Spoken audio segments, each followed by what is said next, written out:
তোমারটা চিংকি দিতে এসেছে।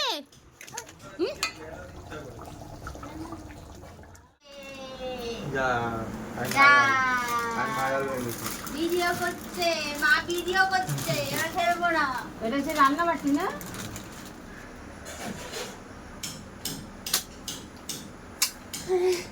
Hello everyone, good morning. তো আজ রবিবার আর এখন বাজে সকাল 8:30। আজকে আমি এখন থেকে ভিডিওটা শুরু করছি। আর তোমরা যারা যারা ভিডিওটা দেখছো আশা করছি ভালো আছো।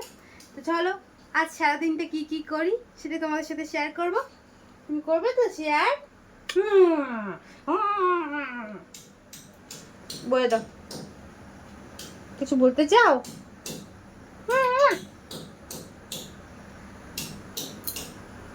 নমস্কার, আমি গৌরী। গৌরীর সংসারের আরও একটা নতুন দিনে নতুন ভিডিও নিয়ে উপস্থিত হলাম। আশা করছি আপনারা ভিডিওটা যারা যেখান থেকে দেখছেন অনেক ভালো আছেন আর সুস্থ আছেন। আমরাও ভালো আছি। আজ সকালে ঘুম থেকে উঠেই ফ্রেশ হওয়া হয়ে গেছে আর এখন দেখি রাজা এসছে, তাই ওকে একটা বিস্কুট দিয়েই দিনটা শুরু করলাম। এদিকে মা এই বাঁশবরণের গাছটা লাগিয়েছে এই বছরে, জানেন। আগের বছর একটা লাগানো হয়েছিল কিন্তু সেটা আর হয়নি, পচে গেছিলো, মরেও গেছিলো। তাই এই বছরে বর্ষার শুরুতেই আগেই মা গাছটাকে এনে লাগিয়েছে। আর এদিকে সকালে আমার বিছানা, ঘর দুয়ার সব কিছু গোছানো হয়ে গিয়েছে। আজ আমাদের বাড়িতে আসবে দুজন কুটুম্ব। তাহলে চলুন আপনারা ফুল ভিডিওটা দেখতে থাকুন, আশা করছি ভালো লাগবে। সেটা হচ্ছে চিংকি, এর নাম আমি চিংকি রেখেছি, চিংকি। আর এই যে আমার মিঙ্কি আসছে, ওই যে হামাগুড়ি দিয়ে আসছে। কে এটা? এসে এসে এসে এসে এদিকে এসো মামা। এই যে এখন মামহামকে আমি সকালে টিফিন করিয়ে দিয়েছি আর ও চলে গেছিলো রান্নাঘরে। যেহেতু মা রয়েছে রান্নাঘরে তাই তো এখন ওকে চিংকিকে দিয়ে আর ওকে খেলতে বসিয়ে দেব। জানেন তো আজ রবিবার আর এখন সকাল বাজে ওই 9:30 মতন। আমাদের এখনও সকালে টিফিন হয়নি, শুধুমাত্র মাম্মামের টিফিনটা করানো কমপ্লিট হয়েছে আর ওকে ওর চিংকি দিদিকে নিয়ে খেলতে বসিয়ে দিয়েছি। তাই তাই তাই তাই তাই তাই তাই তাই তাই তাই তাই তাই তাই তাই তাই তোমারটা চিংকি দিতে এসেছে না। এই পুতুলটা পেয়ে ভীষণই খুশি আর ও এর সঙ্গে ভীষণ ভালো খেলা করে। আর এদিকে সকালে মা বসিয়েছে সকালের খাবার আর কিছু ফল কাটছে সকালের জন্য। তারপরে এই মাম্মাম বসেছিল পটিতে আর তখন এসেছিল ওর ভাই, কিন্তু ওদিকে ওর ভাই ওর সাথে খেলা করছে। কি হয়েছে জানি না, মাম্মাম আজকে ভীষণ ভয় ভয় পাচ্ছিল, এমনকি লাস্ট অবধি তো কেঁদেই ফেলেছে। তারপরে আবার ওরা চলেও গেল বাড়িতে। আর এই যে ছোট্ট পুচকেটা, এর অন্নপ্রাশনে আমার যাওয়ার কথা ছিল কিন্তু আর যাওয়া হয়ে ওঠেনি, সময় সুযোগ হয়নি, তাই জন্যই। তারপরেই আমি মাম্মামের বোতলটাকে আগে গরম জলে ফুটাতে এসেছি। আর আমি না প্রত্যেক দিনই সকালে উঠেই আগে মাম্মামের বোতলটা গরম জলে ফুটিয়ে নিই। এই যে এখন আমাদের এখানে সকালে টিফিন হয়ে গেছে আর আজকের টিফিনে আছে ডালিয়া আর ওর বাবার জন্য শুধু করেছি ডিম ভাজা। আমি আর মা ডিম ভাজা খাবো না, তাই জন্যই করিনি। তারপরেই সকালে টিফিন খেয়ে চলে এসেছি রান্নার দিকে। আগেই তো বললাম আমাদের বাড়িতে আজকে 2জন কুটুম্ব আসবে, আর যেহেতু কুটুম্ব আসবে তাহলে একটু ভালো মন্দ তো রান্না করি। আর যেহেতু রবিবার, আপনারা তো জানেনই আমরা রবিবার দিনই একটু ভালো মন্দ খাওয়ার চেষ্টা করি। তাহলে চলুন আজকে অনেক রকমের পদ রান্না করেছি, তার ভিতরে 2টো পদই আপনাদের সাথে শেয়ার করছি। একটা করছি মাছের কালিয়া। আমি জানি না অ্যাকচুয়ালি মাছের কালিয়া কিভাবে করে, আর সেভাবে আমি ইউটিউবও ঘাঁটিনি। মায়ের কাছ থেকে শুনলাম, মা যেভাবে বলেছে সেভাবেই করছি।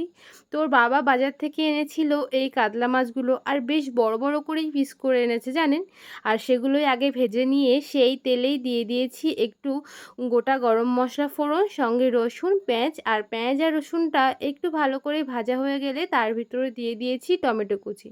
চলুন তাহলে ভালো করে মশলাটাকে আগে কষিয়ে নিয়ে তারপরে কিন্তু আমি বাটা মশলাটা অ্যাড করব।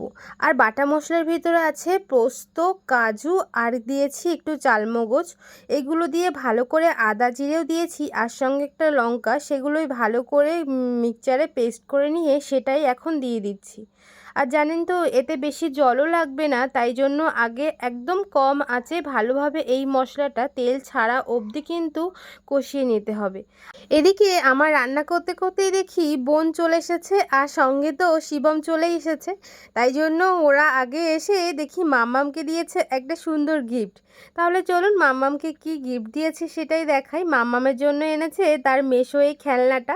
এদিকে মেশো আর মাসি মিলে তো মাম্মামকে নিয়ে ভীষণই ব্যস্ত। এই যে এখন ওরা এখানেই বসেছে, কারণ এখানেই না মাম্মাম বসে এতক্ষণ খেলা করছিল।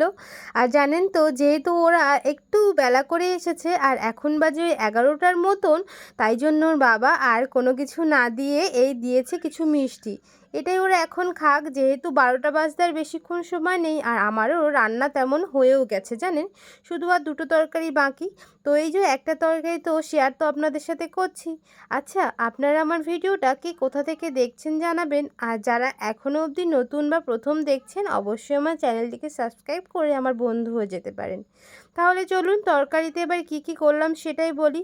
মশলাটা ভালো করে তেল ছাড়ার আগেই না আমি একটু লবণ, হলুদ আর সঙ্গে একটু মিষ্টি দিয়ে আর একটুখানি দিয়েছিলাম গুঁড়ো লঙ্কা, যেহেতু আরও কালারটা আসে। আরও কিছুক্ষণ ভালো করে কষে তাতে দিয়েছি ফ্যাটানো টক দই। ওটা দিয়ে আরও হালকা আঁচে আরও বেশ কিছুক্ষণ কষিয়ে এখন দেখুন পুরোটাই একদম তেল ছড়া হয়ে গেছে না, মনে হচ্ছে তেল সব বেরিয়ে গেছে। এখন আমি এতে দেব ওই মশলা করেছিলাম যে মিক্সচারটাতে, ওটাই একটুখানি জল দিয়ে রেখেছিলাম, সেই জলটাই এখন দেব। দিয়ে এটাকে যখন ফুটে আসবে জলটা, তখনই আমি মাছগুলোকে দিয়ে দেবো। আচ্ছা, আপনারা আমার ভিডিওটা যদি দেখে থাকেন পুরোটাই, আশা করছি আপনাদের ভালো লাগবে। আর যারা এখনও আমার ভিডিও প্রথম দেখছেন, অবশ্যই আমার বন্ধু হয়ে যাবেন। তাহলে চলুন, এদিকে আমার তরকারির যে ঝোলটা ছিল সেটা ফুটে গেছে, আর এখন আমি দিয়ে দিচ্ছি মাছগুলো। আর মাছগুলো না বেশ বড় বড়, তাই জন্য একটু আগেই দিচ্ছি, কারণ এই মাছগুলো সিদ্ধ হতে একটু সময় লাগবে। ওর বাবা এই সপ্তাহে দেখলাম মাছগুলো ভীষণই মোটা মোটা করে পিস করে এনেছে। বলল যে ভালোই হবে, তুমি করো। কিন্তু একটা সমস্যা হয়েছে, সেটা হচ্ছে একটুখানি মাছের ভিতরে সমস্ত কিছু ঢুকতে সময় লেগেছে, মানে লবণ ঝাল সেগুলো। ওদিকে তোমার মাছের কালিয়া রান্না করা কমপ্লিট, আর এখন আমি বানাবো হাঁসের মাংস। আজ যেটা আমাদের স্পেশাল মেনু সেটা হচ্ছে এই পেরি হাঁসের মাংস। তাহলে চলুন, মাংসটাকে আমি আগেই ম্যারিনেট করে রেখেছিলাম। আর মাংসটা দিয়ে গেছিলো আমার বাবা, বাড়ি থেকে এনেছিল একেবারে। কাল মা কেটে রেখে ফ্রিজে রেখেছিল, আর সেটাই সকালে পাঠিয়েছে। আর জানেন তো সুন্দরবন থেকে মাংস আনা একেবারে মুখের কথা নয়, নষ্ট হয়ে যাওয়ার বিষয়টা বেশিই থাকে। কিন্তু বাবা যেহেতু একেবারে ভোরবেলা বেরিয়েছিল, তাই জন্য আর নষ্ট হয়নি, একদমই ফ্রেশ আছে। আমি এসেই আগে ধুয়ে নিয়েছি। আর এখন এই যে রান্না বসাচ্ছি, আর এখন বাজে ওই 11:30টার মতন। আমি জানি একটার মধ্যে সমস্ত রান্না আমার কমপ্লিট হয়ে যাবে। আরও বেশ কিছু তরকারি তো আমি আগেই রান্না করে ফেলেছি, আর এখন শুধু বাকি মাংসের তরকারি। তাহলে চলুন আমি পেরি হাঁসের মাংস কীভাবে রান্না করলাম সেটাই আপনাদের সাথে শেয়ার করি। কড়াইতে একটু বেশি করেই তেল দিয়েছি, সর্ষের তেলই দিয়েছি। দিয়ে তাতে গোটা গরম মশলা দিয়ে পেঁয়াজ রসুন ভালোভাবে ভেজে নিয়ে দিয়েছি একটুখানি টমেটো। একটুখানি বললে চলবে না, আমি দিয়েছি একটা টমেটো। যেহেতু টক দই নেই আর হাঁসের মাংস একটু শক্তই হয়, যেমন খাসির মাংস হয় না, পেরি হাঁসটা ঠিকই খাসির মাংসের মতনই, অনেকটা সময় লাগে সিদ্ধ হতে। আর জানেন তো আমার একটু আদার পরিমাণটা কম হয়ে গেছিলো ওই বাটা মশলাতে, তাই জন্য আমি আরও একটু আদা কুড়িয়ে দিয়েছি। আপনারা এভাবেও দিতে পারেন, কিংবা মশলা একেবারে করে নিতে পারেন, তখন দিতে পারেন। যেহেতু আমি আজকে অনেক তরকারি রান্না করেছি আর একেবারেই মশলাটা করেছিলাম, আর সব শেষে যেহেতু মাংসটা রান্না করছি, তাই একটু আদাটা কম হয়ে গেছে। জিরে কম হলে অসুবিধা হয় না, কিন্তু আদা রসুন আর পেঁয়াজটা কম হলে না মাংস সেরকম একটা ভালো লাগে না। তাই জন্য আমি সমস্ত কিছু মশলা যেগুলো মাংসতে দেয় সচরাচর, সেগুলো দিয়ে ভালো করে মশলাটা কষিয়ে, আর এখন দিয়ে দিচ্ছি এই যে মাংসটা ম্যারিনেট করা ছিল হলুদ, লবণ, পেঁয়াজ, রসুন সমস্ত কিছু মশলা দিয়েই। এই মাংসটা আমি প্রায় ম্যারিনেট করে রেখেছি 2 ঘন্টার মতন, কারণ হাঁসের মাংস একটু শক্তই হয়। আর যেহেতু আমি আরও অনেক তরকারি রান্না করেছি, তাই জন্যই আরও একটু বেশি সময় ধরেই ম্যারিনেট হয়েছে। তো ভালোই হয়েছে, যত বেশি ম্যারিনেট হবে ততই না মাংসটা বেশ সফট হবে।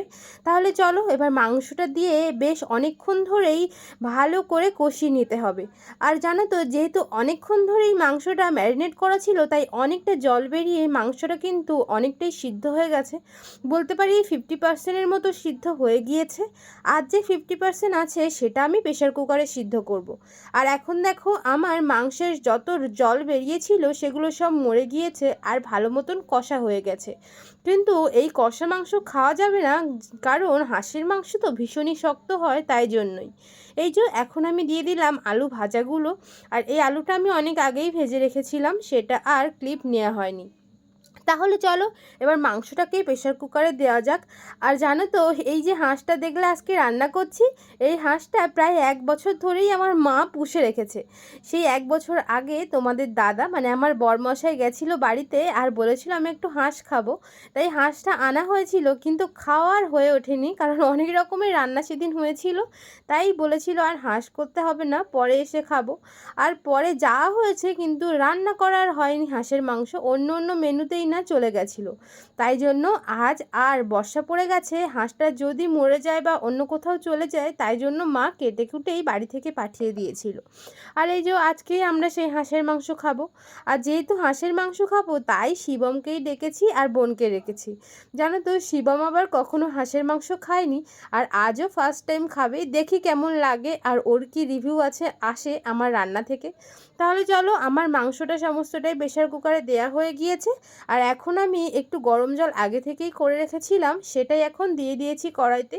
কড়াইটা ভালো করে ধুয়ে এই জলটাই দেবো, জানো, বেশি ঝোল করব না, যেহেতু আমি, বোন আর খাবো শিবম আর তোমাদের দাদা, তাই জন্য বেশি ঝোল করা লাগবে না। তাহলে চলো, আমার প্রেশার কুকার ওটা সিটি পড়ছে, ততক্ষণ তোমাদের সাথে দেখিয়ে দিই কী কী রান্না করলাম। রান্না করেছি পটল ভাজা, মাছের কালিয়া, ডাল, মুড়ো ডাল, আর করেছি বাঁধাকপির চচ্চড়ি মুড়ো দিয়ে। আর মাংস তো আছেই। এই যে ফাইনালি গরম মশলা দিয়ে আমাদের মাংস চলে এসেছে। মাংসটা না একেবারে খাসির মতনই হয়েছিল, খেতে ভীষণই ভালো হয়েছিল, যেটা না খাসির মাংস হার মানিয়ে দিচ্ছিল। শিবমই বলেছিল, কারণ ও ফার্স্ট টাইম খাচ্ছে আর ও না এইসব মাংস কোনোদিনই খায়নি। এখন আমি ওদের তিনজনকেই আগে বসিয়ে দিয়েছি খেতে।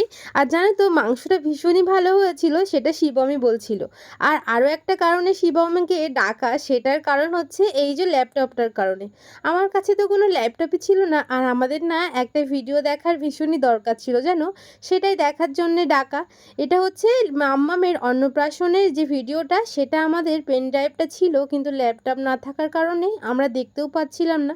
তাই শিবমকে বলেছিলাম যে তুমি এসো, একেবারে আমরা সবাই মিলে বসে তোমার ল্যাপটপে দেখব। তাই ও ল্যাপটপটা নিয়ে এসেছে। আর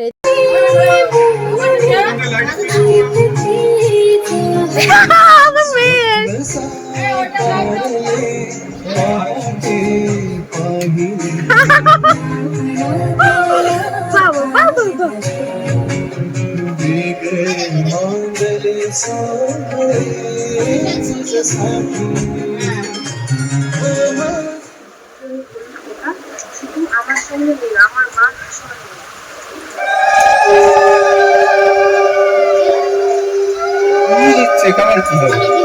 আচ্ছা, তোমরা কি কেউ নোটিস করেছো আমার মাম্মামের আসল নাম মানে সরকারি খাতায় কোন নামটা লেখা আছে?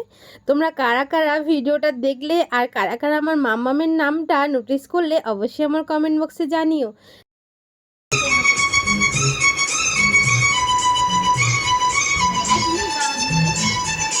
অনেকের সাথে অ্যাটাচ করে।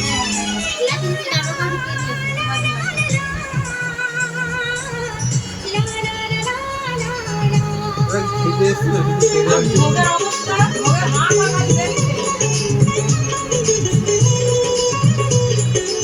সবার সাথে দাদা, মায়ের সাথে, তোর বাড়ির মায়ের সাথে, ঠাকুমার সাথে, সবার সাথে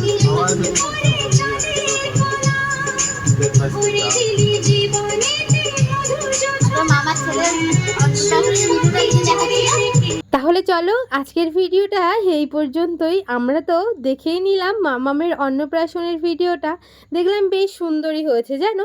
তাহলে চলো এবারে বোনরা ওদের বাড়ির উদ্দেশ্যে বের হোক, কারণ ওদের কালকে সবার আবার ডিউটি আছে। আজ তাহলে এই পর্যন্তই রাখছি, দেখা হবে অন্য একটা ভিডিওতে। তোমরা সবাই অনেক ভালো থেকো, সুস্থ থেকো, নিজেদের খেয়াল রেখো। আবার দেখা হবে কাল আরও একটা নতুন ভিডিও নিয়ে। টাটা সবাই।